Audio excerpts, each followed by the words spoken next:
Buenas noches, amigos y amigas de la Sociedad Teosófica, y también a los colegas teósofos que nos están honrando con su presencia. Estamos hoy día empezando con las conferencias teosóficas que da la rama HPB de la Sociedad Teosófica en Perú. Y empezamos con un tema muy interesante. Teano, eh, una mujer sabia en un mundo de hombres. Primero quería presentarles a nuestra expositora, a Raquel Ugarte, que ya otras veces nos ha ilustrado con los temas que ella generalmente prefiere, ¿no? Porque si bien es una investigadora inquieta,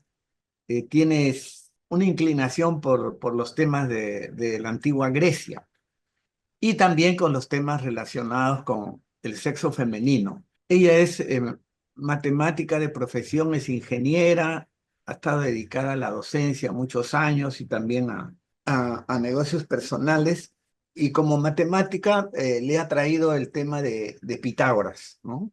Que es una figura emblemática en la literatura teosófica, sobre la cual se dice cosas muy interesantes de su relación con lo que siglos después llegaría a convertirse en la sociedad teosófica.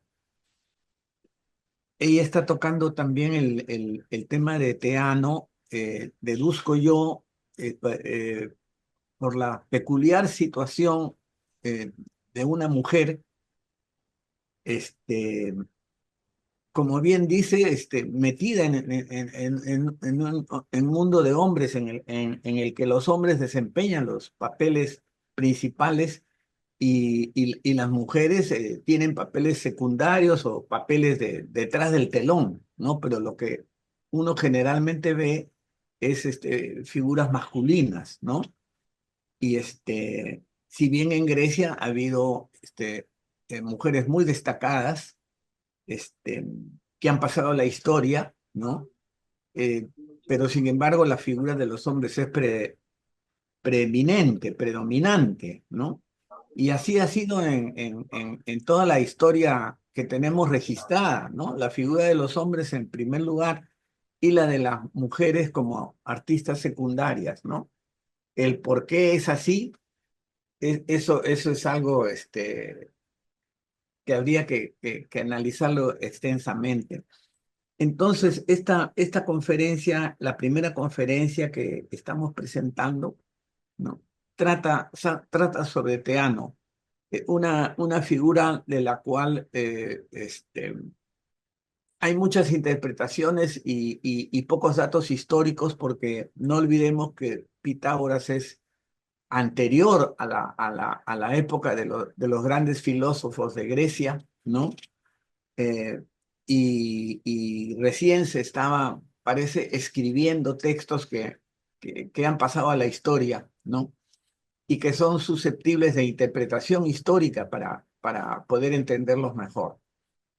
Entonces, me es muy grato dejarlos con ustedes a Raquel para que nos hable de sus inquietudes históricas sobre la antigua Grecia y sobre el papel de la mujer en todas las épocas, ¿no? Adelante, Raquel, por favor. Gracias, Julito. Buenas noches. Para mí es un gusto estar acá, no solamente en esta charla, sino inaugurando nuestro año teosófico.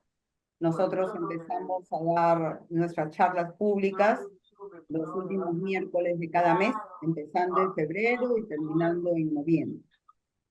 Muchas veces yo tomo el primer mes, efectivamente, como dice Julito, la proximidad del Día Internacional de la Mujer es el 8 de marzo. Y esto pasa por encima de un ánimo feminista, que sí lo soy, pero pasa en realidad por visibilizar aquello que la historia ha ocultado, el papel de las mujeres en la sabiduría, en la investigación, en las matemáticas, cosa que lamentablemente continúa, pero bueno, eso no es tema del momento, pero la intención es esa, recordemos, y seguro que voy a hacer un recordaris también al final de la charla, que nuestro primer principio en la sociedad teosófica es crear un núcleo sin distinciones de. Entonces, es importante visibilizar el trabajo que hicieron algunas mujeres al respecto y que hasta, curiosamente, como lo comentábamos antes de ingresar en línea, para nosotras mismos ha sido una sorpresa.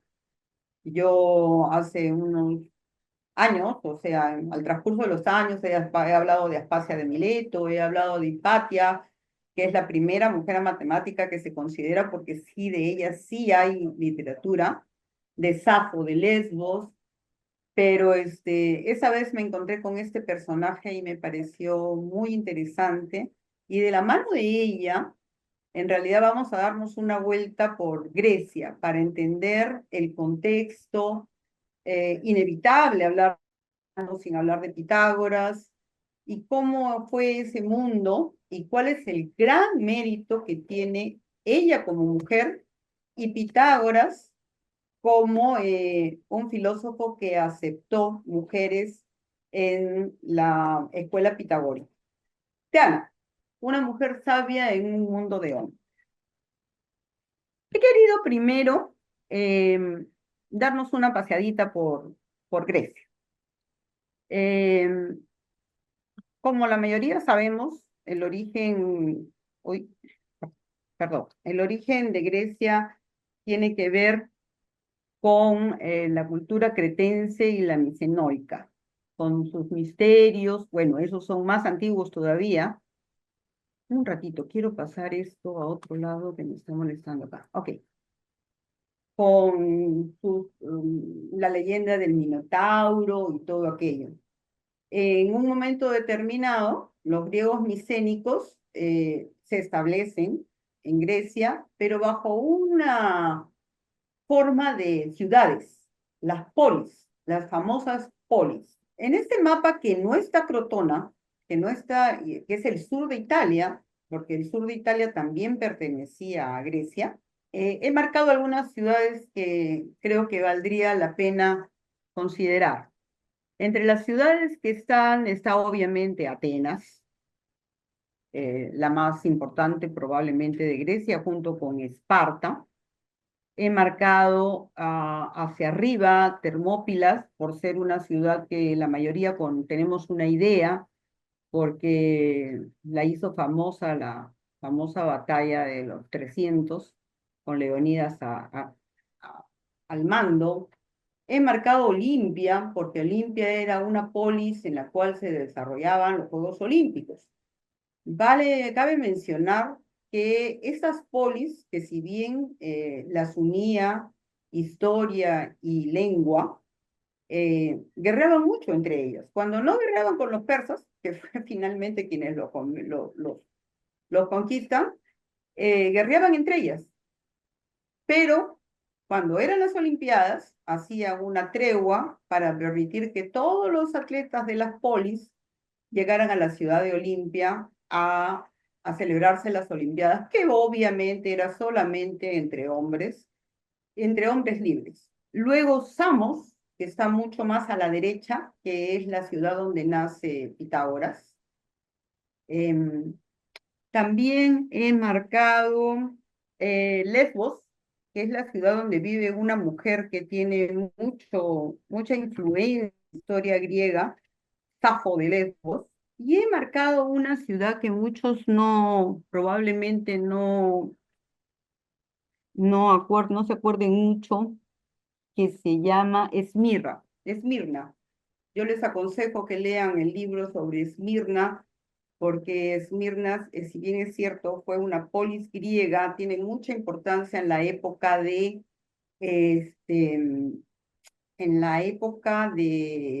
los 1800, porque viene a ser un deseo de los griegos, es un puerto, un deseo de los griegos de recuperar Constantinopla, y ahí se teje una historia muy bonita. Delfos, obviamente, porque ahí radicaba el famoso oráculo de Delfos. Estas polis, ¿por qué hablo de ellas? Porque cada polis tenía su manera de gobierno, sus propias leyes y su propia visión de la mujer. No todos consideraban a la mujer de la misma manera. Entonces, he hecho una breve reseña, porque hablar de la mujer griega no sería una verdad, ya que las mujeres de las diferentes pólices tenían diferentes derechos, aunque en todos los casos eran consideradas inferiores definitivamente, pero sí tenían diferentes derechos en cada uno de ellas. Como sabemos, eh, Grecia, en el siglo de oro, con Pericles al mando, que es contemporáneo con Sócrates, y Aspasia, por cierto, logra tener un gran auge. Luego se entra en la batalla del Peloponeso, en el cual Esparta guerrea con Atenas, por breve tiempo porque viene Persia y conquista a los dos, y luego Alejandro Magno, que logra extender lo más, lo más grande que se ha considerado el imperio griego. Entonces, si hablamos de la mujer en Grecia, entonces tendríamos que hablar de las diferentes ciudades. Por ejemplo, la mujer ateniense era una eterna menor de edad. No podía ni caminar sola por las calles, ni tener posiciones, ni litigar. Siempre dependía de un tutor. El tutor natural era el padre, luego el marido, eh, si no era el hijo, si quedaba viuda o el pariente más cercano. Ni siquiera si entraba litigio por alguna razón, los jueces ni siquiera le permitían tomar la palabra ni se dirigían a ella. No en vano, en griego, la palabra esposa es damar, y damar es someter, domesticar. No tenían educación. Sin embargo, en Esparta, bajo un concepto bastante saludable, me parece a mí, que las mujeres son las que iban a ser las madres de los soldados, principal interés de los espartacos. Entonces sí se implantó un sistema organizado por el Estado y que educaba tanto a hombres como mujeres desde los 7 hasta los 18 años, que generalmente era la edad en la cual se iban a casar. Los varones se preparaban para ser grandes guerreros y las mujeres también recibían educación deportiva, también recibían educación artística. Según Plutarco, lo cual no todos los historiadores están de acuerdo, inclusive dice que eran adiestradas en el lanzamiento del disco y la jabalina. Entonces estamos hablando de dos formas muy diferentes de ver a la mujer en esa época. En Lesbos, y si Lesbos les suena a lesbiana, no es por gusto, efectivamente se relaciona por Safo, no es el tema de la conversación, pero los invito a que conversen, a que vean al respecto. En Lesbos vive Safo, que las leyes de Lesbos eran mucho más abiertas. Tanto es así que el papá de Safo muere y ella asume, porque no había hombres en la familia, ella asume los negocios familiares. Inclusive se mete en política y conspira contra el rey de turno y es desterrada. Hay una conferencia, acá le rinden culto a la diosa Afrodita. Y cuando Safo regresa, porque se casa y enviude con mucho dinero, funda una escuela para señoritas, en las cuales las señoritas vivían internadas y si bien es cierto, se preparaban para ser buenas esposas, lo cual significa las labores, también en el arte de la música, de la poesía. Safo era una gran poeta, de la cual queda nada, sin embargo es de las que más queda, gracias al Papa de turno, Gregorio, no me acuerdo qué número, que decidió quemar toda la obra de Safo.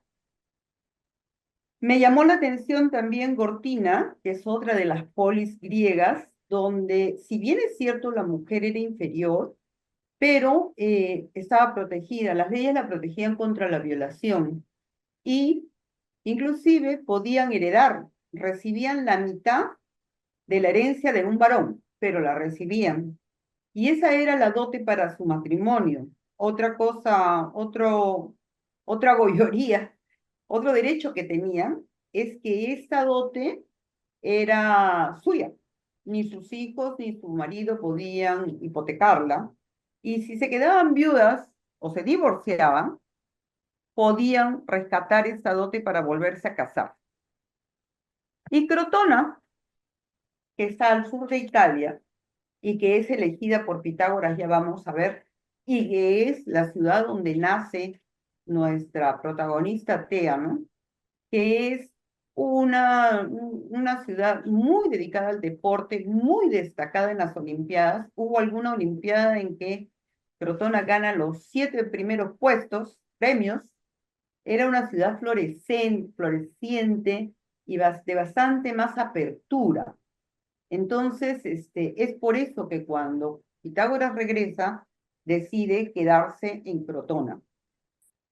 Lo que es indiscutible, y se daba en esos tiempos, y también se ha dado en tiempos muy, pero muy posteriores, y todos lo sabemos por historia, es que el matrimonio era una manera de fortalecer los lazos políticos y económicos. Las hijas de los reyes eran dadas en matrimonio para crear nuevas alianzas. Y también podríamos pensar de que no solamente las mujeres eran obligadas a casarse de esa manera, sino que los varones también eran obligados a casarse. Sin embargo, a los hombres sí se les concedía hacer una vida paralela, tan paralela que, como bien sabemos, en la época en Francia, antes de la Revolución, la esposa, la reina, tenía que convivir con la favorita del rey, ¿no? Que era un personaje totalmente aceptado. En este contexto, por eso lo he dicho, por eso me he explayado un poco en el tema, me falta una cosa más. Demóstenes describe a las mujeres griegas con el siguiente texto. Nosotros, los griegos, tenemos hetairas para el placer, prostitutas para las necesidades de nuestros cuerpos y esposas para guardar a nuestros hijos legítimos y fieles guardianes de nuestros hogares. De las hetairas también hemos hablado en algún momento, lo encuentran también en nuestro canal YouTube.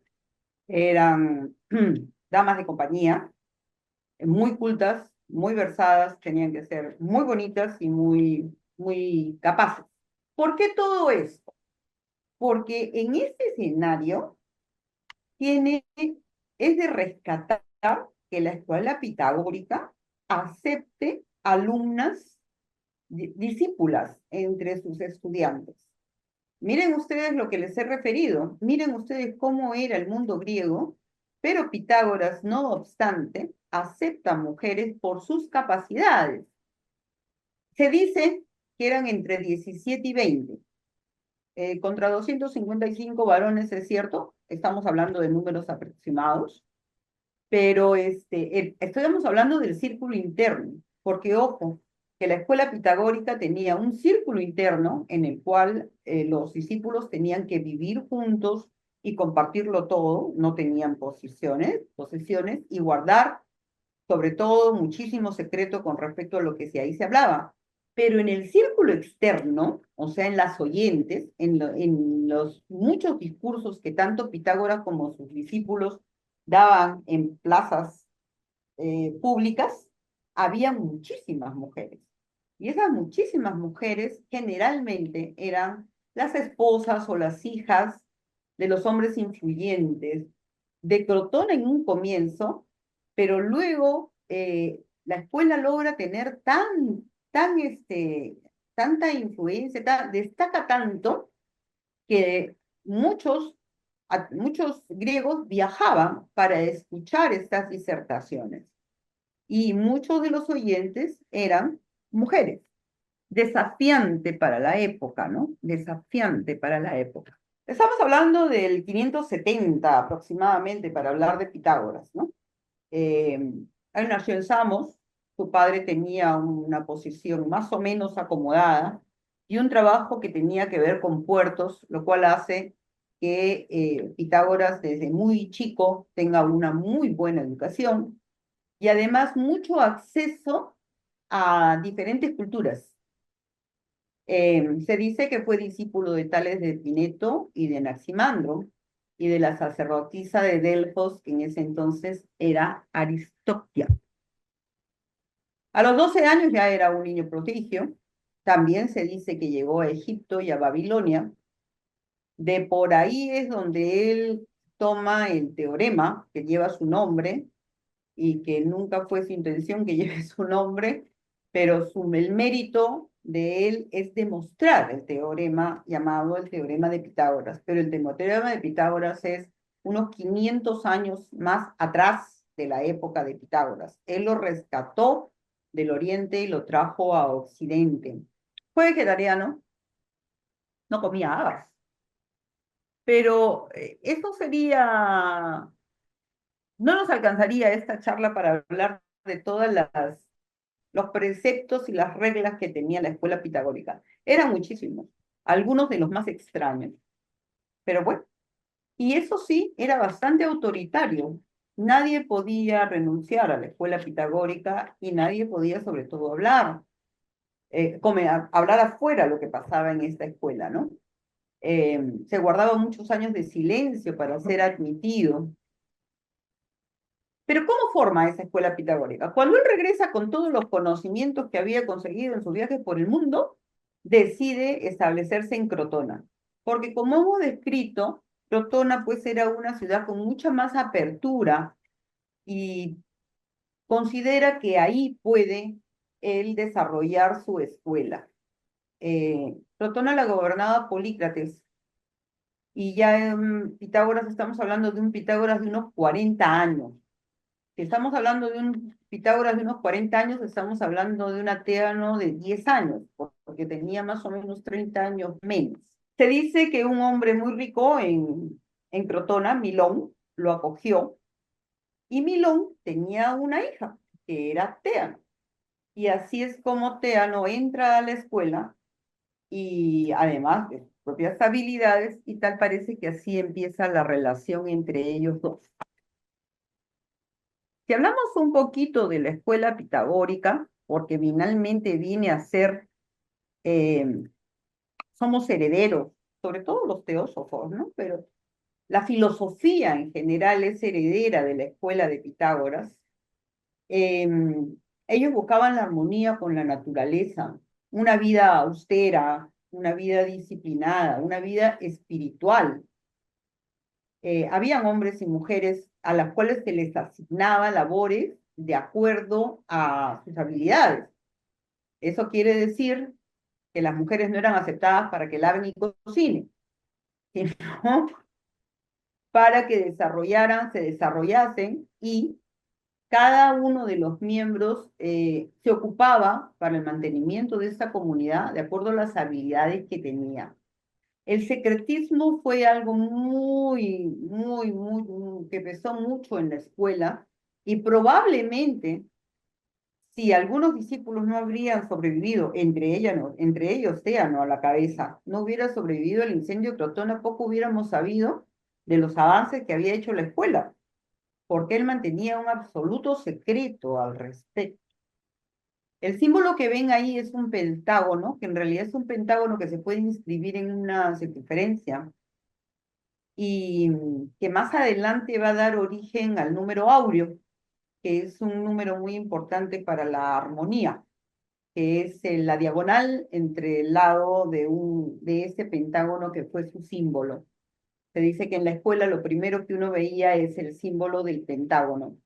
Hicieron muchos avances también en la música en algún momento y también está en nuestro canal de YouTube. El hermano Alberto Zavala hizo una conferencia muy interesante al respecto porque quien sabe un poco de música sabe que la música tiene que ver mucho con los números, porque hay una distancia numérica que permite formar las armonías y los acordes. También en medicina. Hay un comentario en la escuela, en una revista por una profesora, Ethel Ward McLemore, que dice que Pitágoras era conocido entre los contemporáneos, que lo desaprobaban, por cierto, por tener discípulas, como el filósofo. Pero lo más importante de, ¿por qué los números, no?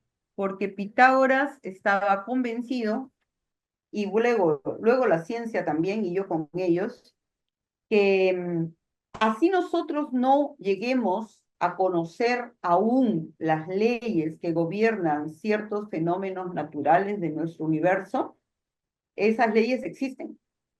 Poco a poco, a manera que avanza la humanidad, va descubriendo esas leyes, pero eso no significa que no existan. Bien decía Einstein, Dios no jugaba a los dados.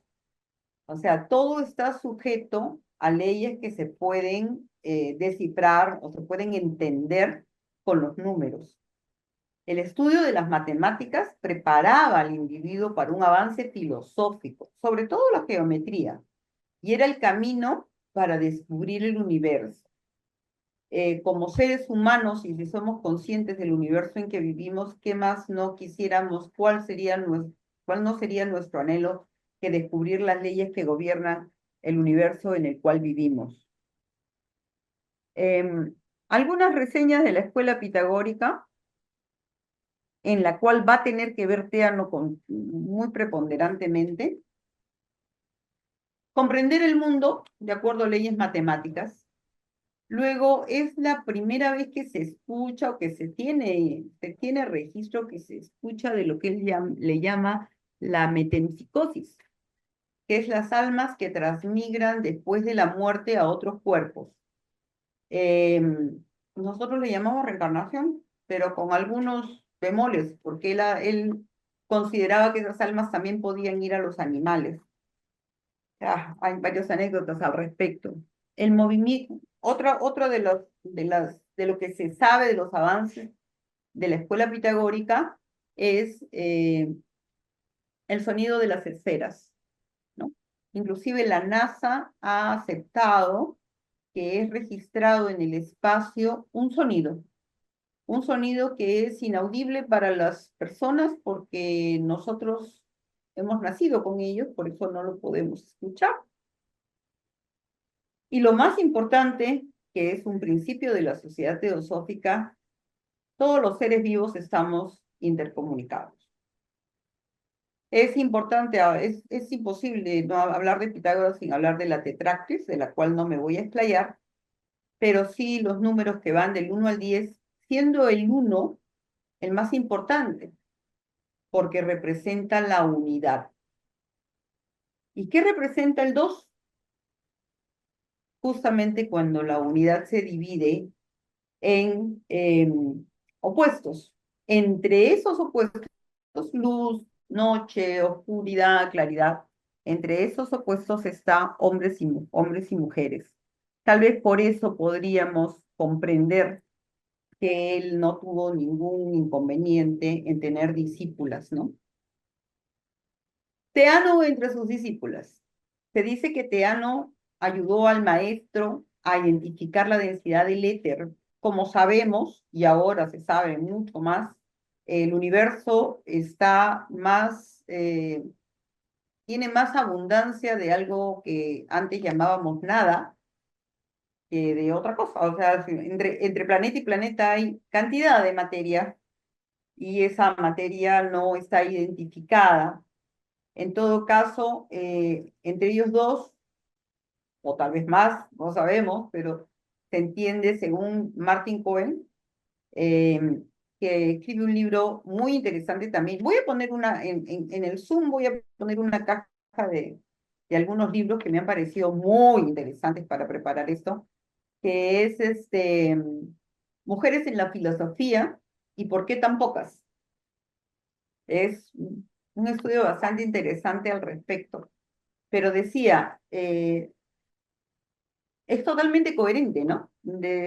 Si él cree en la unidad y luego en la dualidad, parte de la dualidad, pues es eh, el, el hombre y la mujer. Bien, entonces Teano Cumplo con decirles que algunos libros, no todos están de acuerdo que fue la esposa, pero son la mayoría. Algunos dicen que fue la esposa de Bronquino, que fue un discípulo de Pitágoras, pero por sobre todo lo que nadie niega es que fue su discípula. Se le atribuyen varios hijos en común. El nombre y el número ah, son discutibles. Yo voy a hablar de dos, que son los que más, los biógrafos aceptan. Y como les comentaba, era la hija de Milón, que fue el mecenas de Pitágoras. Se dice que tendría 30 años menos que él. Tenemos en cuenta que para el incendio de Crotona, de la escuela pitagórica en Crotona, Pitágoras ya tenía 80. O sea, estamos hablando de un ateano de 50 años, que llegó Pitágoras a Crotona cuando ella tenía 10. O sea, que más o menos según cálculos, a los 25, 28 pudo haber empezado a tener hijos. No hay ningún documento que acredite todo esto, pero más o menos son las fechas tentativas que se dan. ¿Por qué se incendia? ¿Por qué incendian la escuela pitagórica? La escuela pitagórica la incendia una revuelta popular. Una revuelta popular que tiene que ver con un incidente con Sibaris, y creo que va a ser interesante para todos conocerlo. Sibaris era una ciudad que también estaba en la actual Italia, que inclusive es fundada un poco antes que Crotona. Y si les hace recordar Sibaris a Sibarita, sí. Sus habitantes se decían sibaritas, y es una ciudad tremendamente próspera. Hacen mucho dinero, y ese dinero, según Herodoto, los lleva a ser tremendamente exquisitos, que es el concepto de sibarita que tenemos en el lenguaje moderno, ¿no? Tanto así que no aceptaban que en su ciudad vivieran personas que se dedicaran a los oficios menores. A ellos los mandaban fuera de la ciudad, tanto así que se dice que le enseñaron a bailar a sus caballos, será o no será verdad. Y en una de parte de la historia de Sibaris, asume el gobierno el tirano Diodoro. Él no hace mejor cosa que quitarle sus posiciones a un gran número de habitantes de Sibaris. Los desposee, y estos ciudadanos agraviados se van a Crotona, buscan refugio en Crotona y empiezan a intrigar para que Crotona le haga la guerra a Sibaris. Y así fue, y así fue. Crotona le hace la guerra a Sibaris 2 veces y la desaparece del mapa, por cierto. Estamos hablando más o menos en el 510. Se dice que Pitágoras dio algunos consejos a los soldados de Crotona y que se sentía muy mal por hacerlo, porque él no preconizaba de ninguna manera la violencia, ¿no? Pero este es el antecedente de por qué eh, se quema la escuela de Pitágoras, porque muchos de las ciudades Sibaris se van a Crotona, con estilos de vida totalmente diferentes. Resulta que Pitágoras había influido tanto en la sociedad de Crotona que había modificado muchas costumbres, los había hecho mejores personas, personas más morales, con un sentido de la unidad, sobre todo, de la fraternidad mucho más grande. Entonces, el egoísmo, el crear riquezas, no era el tema de Pitágoras, y sí era el tema de los ciudadanos de Sibaris. Entonces era incómodo, era incómodo. Por lo tanto, tanto Milón como Pitágoras empiezan a ser personajes incómodos para la ciudad, y finalmente hay una revuelta popular en la cual se incendia la escuela. Hasta antes del incendio, me podrían decir, oye, ¿dónde está Teano? Teano está dentro de la escuela, junto con muchos otros discípulos contribuyendo con Pitágoras Inclusive se dice que todos los avances de la escuela pitagórica eran firmados como Pitágoras, sin distinciones de nombres en particular. Y fueron muchos los avances que se ha hecho, y fue mucho también el secretismo que se mantuvo respecto a estos avances.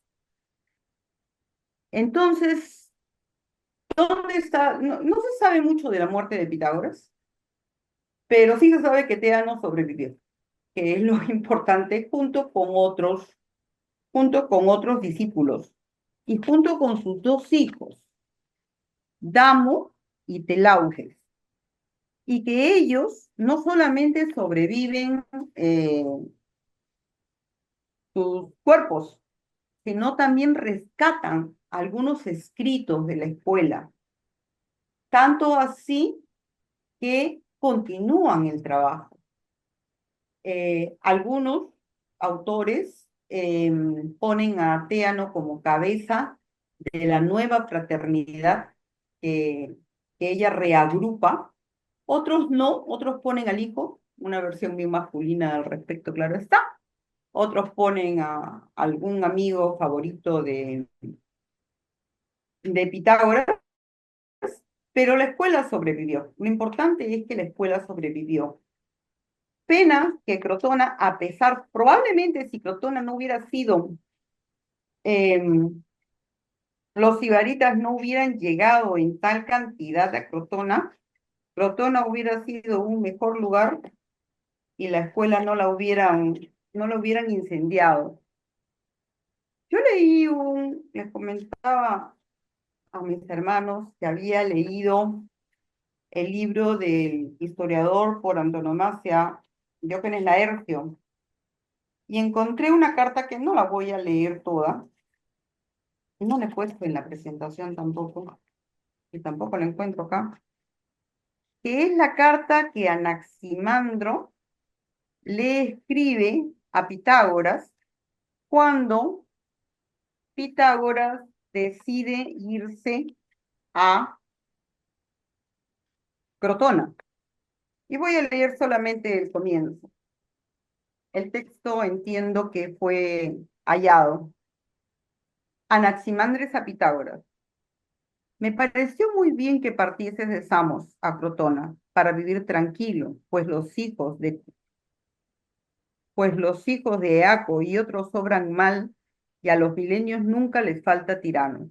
No menos es terrible el rey de Persia.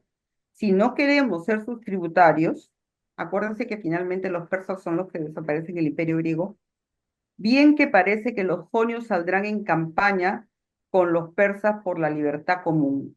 Si se efectúa la guerra, no me queda esperanza de salvarme, dice Anaximandro, porque, ¿cómo? Perdón, Anaxímenes. ¿Cómo podrá Anaxímenes estar en observación de los cielos si está temiendo de un momento a otro la muerte o el cautiverio? Esa carta, insisto, estoy dejando alguna bibliografía en la caja Zoom, todavía no lo he hecho. Está en la biografía en la biografía que hace Diógenes Laercio sobre Pitágoras, y me pareció muy bella. Aquí hay una controversia. Se encuentran unos fragmentos que se le atribuyen a Teano en un libro que se supone que ella escribe que es sobre la piedad. Y en este texto, ella aclara las ideas que los griegos se habían hecho sobre Pitágoras. Resulta, e inclusive, déjenme decirles que en mi búsqueda de datos, encuentro algunos historiadores que cuentan que Pitágoras consideraba que los números eran dioses por sí mismos. Entonces ella hace este comentario, también lo voy a leer al pie. He oído decir a los griegos que los griegos pensaban que Pitágoras había dicho que todo había sido engendrado por el número, pero esta afirmación nos perturba. ¿Cómo nos podemos imaginar que cosas que no existen puedan engendrar? Él no dijo que todas las cosas nacían de los números, sino que todas estaban formadas de acuerdo con el número. ya que el número reside en un orden esencial, dándole un orden a las cosas. Así, primero es un evento, segundo es otro evento, y así sucesivamente. Hay una controversia con respecto a este texto de Teano, porque algunos autores dicen que le enmendó la plana a Pitágoras, que Pitágoras sí pensaba que los números podían engendrar universos. Yo creo que no. Yo creo que Teano sí sabía verdaderamente lo que su maestro y tal vez esposo comprendía de los números y que había sido mal entendido en general. Por eso hace la aclaración, pero me parece que es una aclaración que inclusive modifica la idea de la filosofía pitagórica verdaderamente. No es la única mujer filósofa, claro que no, pero hay un denominador común de las mujeres filósofas. Casi todas son aristócratas, casi todas son esposas o hijas de, no tenemos documentos de la época. De quien más teníamos documentos es de Safo de Lesbos. Inclusive hay una oda muy hermosa que se mantiene y que la pueden encontrar. Pero gracias a las órdenes que dio el Papa Gregorio VII, toda su literatura fue quemada porque no estaba de acuerdo a la Iglesia Católica. Voy a mencionar algunas mujeres filósofas.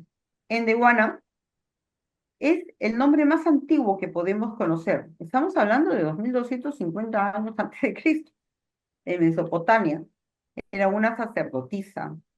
Ella firma sus escritos, que generalmente están relacionados a la moral, la ética. Fitness, se conocen dos fragmentos en el Estrobeo. Seguro que ustedes, como yo, no saben qué es el Estrobeo. El Estrobeo es un libro que, que escribe Strobi, Juan de Strobi, es neoplatónico, él es un filósofo neoplatónico y realiza una amplia antología de textos literarios de la antigüedad griega y se ha conservado. Son alrededor de 500 autores supuestos, o sea, él rescata algunos textos y algunos, hay bastantes indicios que son del autor que él les pone. Eh, los fragmentos de la obra de Fitness figuran en el Estrobeo y ella, su primer aporte a la filosofía es que si no se ejercitan las virtudes del coraje y de la sabiduría, la comunidad, llámese los países, las ciudades, sufrirán de engaños y violencias. Mejores ciudadanos, mejores comunidades, ¿no? Perictione, que se entiende que fue la madre de Platón, escribe sobre la armonía, sobre la sabiduría, sobre la naturaleza y sobre el papel preponderante que tiene la mujer o las ventajas que tiene, la facilidad que tiene, por algo no son mujeres generalmente las sacerdotisas, para comunicarse con la naturaleza y que es un medio de entender el universo. Bueno, Aspasia, insisto, Aspasia de Mileto, hay una charla especial sobre ella, que vivió en las épocas de Pericles, fue la compañera de Pericles, ella era Etaira, primero fue la amante de Pericles y después se convierte en su esposa. Otro hombre que sabe desafiar eh, los convencionalismos sociales en virtud de la gran admiración que tienen. Inclusive hay muchos autores que dicen que algunos textos de Pericles fueron escritos por Aspasia. Temístocles, Diógenes Laercio, nos cuenta que él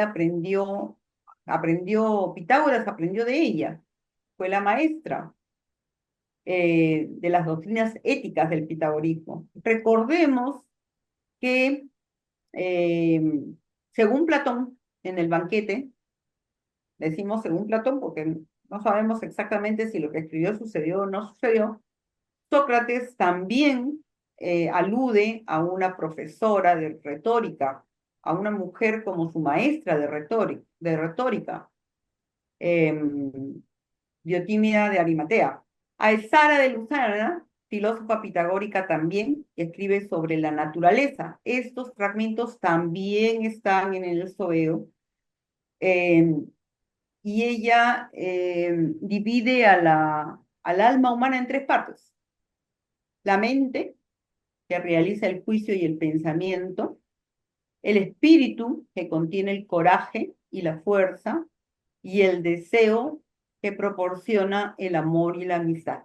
Son muchas más. La figura que he puesto al costado, y voy a voy a poner también en la caja donde pueden encontrar el libro, un francés, Gilles de Martinet, escribe un libro sobre la historia de las mujeres filósofas.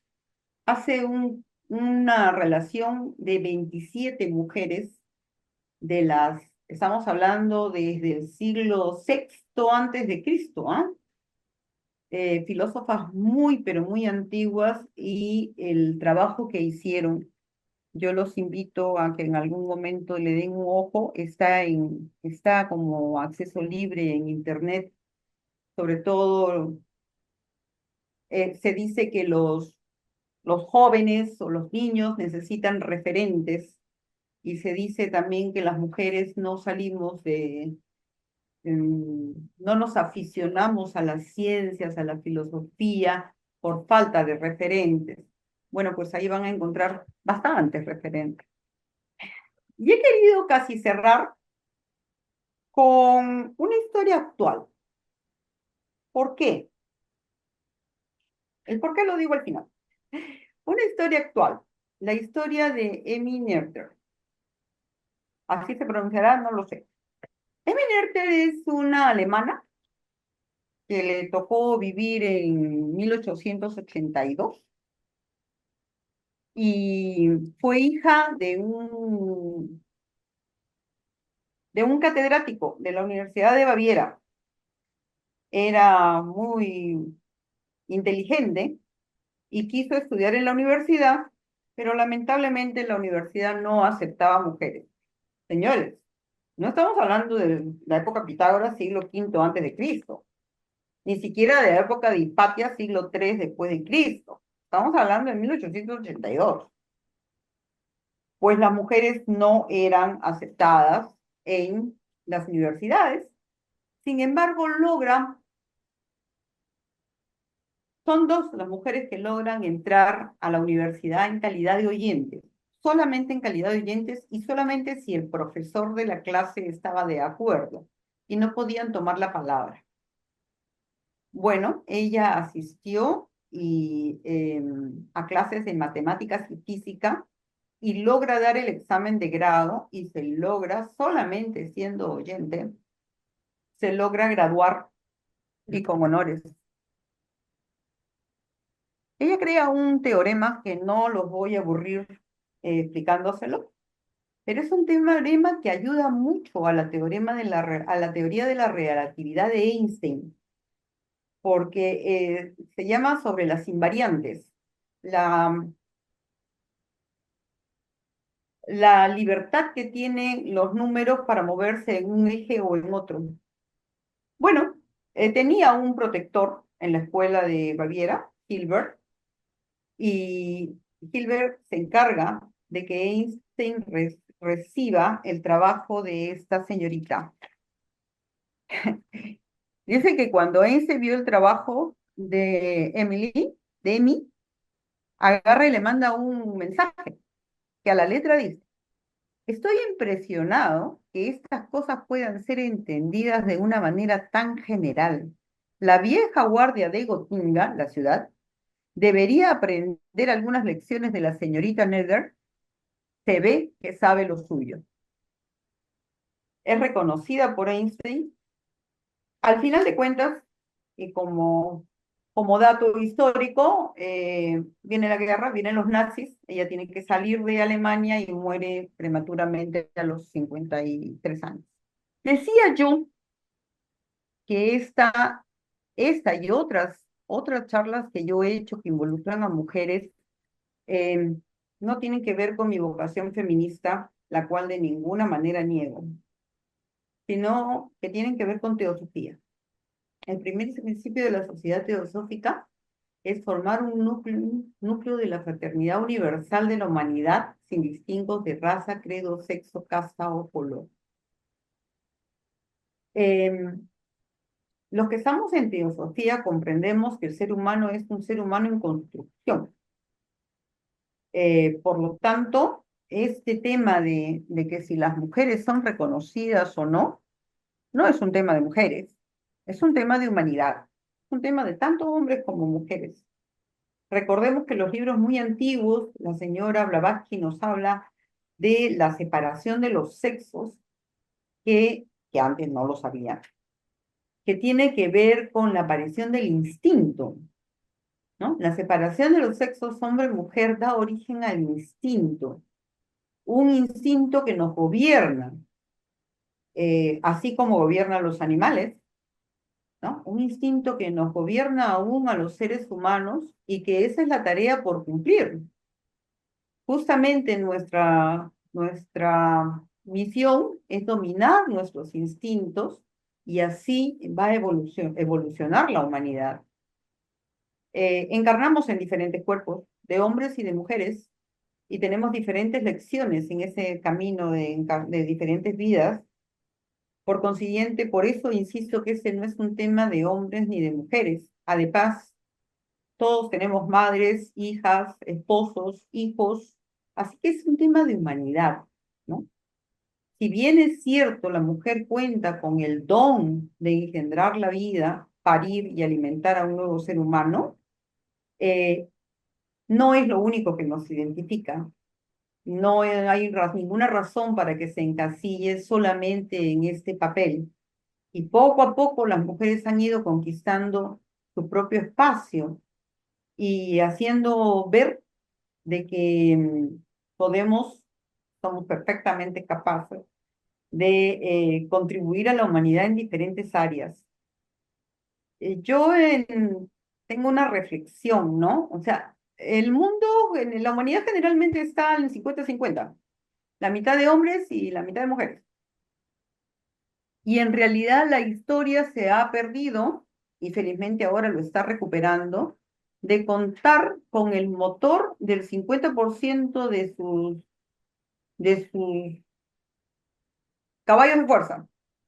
O sea, el hombre hasta ahora, la humanidad hasta ahora ha caminado en función a la mitad, a los hombres que han investigado y han logrado grandes éxitos y todos los avances de la humanidad. Pero ahora está la otra mitad. Y esa otra mitad no solamente es perfectamente capaz de asumir grandes retos, y eso es importante, ¿no? O sea, yo cuando hablo de este tema, a mí me gusta incidir sobre algo. Eh, y ojo, que no estoy hablando solamente de tema mujeres, ¿ah? Cuando vinieron los españoles a colonizarnos, dijeron que los indios no tenían alma. Cuando los ingleses colonizaron ciudades de África, dijeron lo mismo de los negros. O sea, descartados como seres humanos y tomados como animales, como fuerzas de trabajo. Y nada fue tan falso como eso. Nada es tan falso como que las mujeres los argumentos que se daban, por Dios, a las mujeres nos han dado el voto ahorita nomás, porque se supone que no teníamos la capacidad para elegir nuestros gobernantes. Y esa es una idea falsa que la historia se ha encargado con creces de demostrar. Solamente se necesitaba la oportunidad. A partir de esa oportunidad encontramos infinitas historias de mujeres. Y es más, en este momento miramos alrededor y vemos a las mujeres desarrollando diferentes tareas. Y esto va, ok, tarea cumplida. Yo creo que vamos en un buen camino de lograr ese núcleo universal. Lo mismo con la gente negra en algunas ciudades, pero acordémonos que estamos en el mundo de Occidente. Diferente sería nuestra visión si estamos al otro lado del mundo. O sea, si bien es cierto, he contado que Gregorio VII quemó todas la obra de Safo, no es menos cierto que en el 2001 los talibanes destruyeron un par de Budas que eran patrimonio de la humanidad. Lo destruyeron, lo dinamitaron, porque no era parte de su cultura y porque recordaba cosas a las cuales son intolerantes. Entonces, no es un tema de hombres, mujeres, es un tema de hombres, mujeres, blancos, negros, católicos, musulmanes, es un tema de tolerancia, es un tema de unidad, como lo decía Pitágoras, es un tema de entendernos como una unidad. Todos venimos de uno y en uno tenemos que ir avanzando. Y si no lo entendemos de esa manera, probablemente no podamos evolucionar. Por eso es importante la revisión de la historia según mi punto de vista.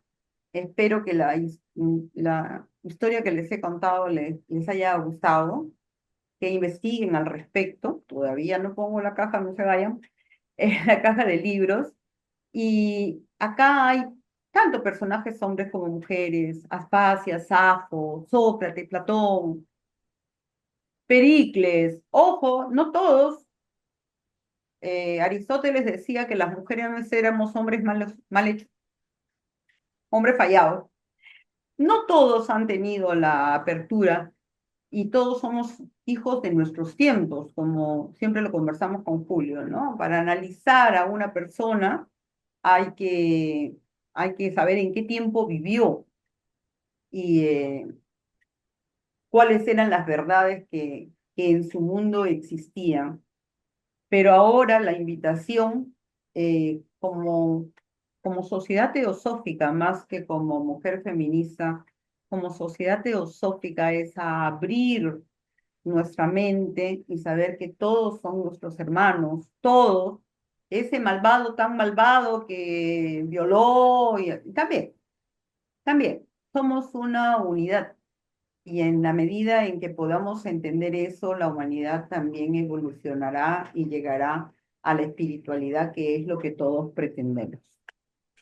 Ante todo, agradecerte, Raquel, por este tema que te apasiona tanto y que haces que a todos también nos interese, ¿no?